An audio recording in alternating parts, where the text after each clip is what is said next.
Really, I know the word passion has been used hugely lately, but that's where it starts. It's a passion for people, and customer service is something that is replicable anywhere, and that's the beautiful thing about that industry. I'm seeing a lot of stressed people through this harvest season, even though we're thrilled that it's green and there's crops coming off. But yeah, that will take time, and I see rural tourism and Buy from the Bush as a means of crisis-proofing these communities, so that next time when we go into a cycle of drought or bushfire or flood, there's a means for really strong, solid businesses to sustain rural communities. I think the human being is such that people want to start traveling. We've seen that first recovery first in regional tourism, so centers like here in the Blue Mountains.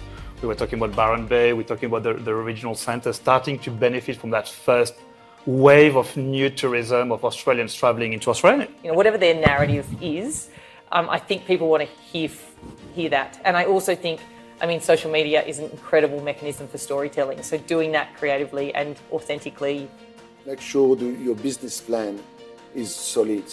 It's concrete and solid. Because I've run through business plan thinking, yeah, that's a great idea. I'm Manu Fieldel. I'm going to do it. And all right. So it doesn't matter who you are. We were this concept about love what you do, and I think this dimension of being passionate about where you work, this dimension about purpose is very important, and that's one of the things that we want to give to our students.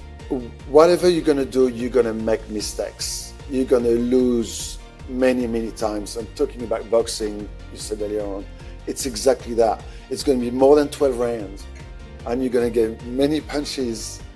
But you've got to stand up again and just fight for it, because the world is your oyster. It doesn't matter where you come from this planet.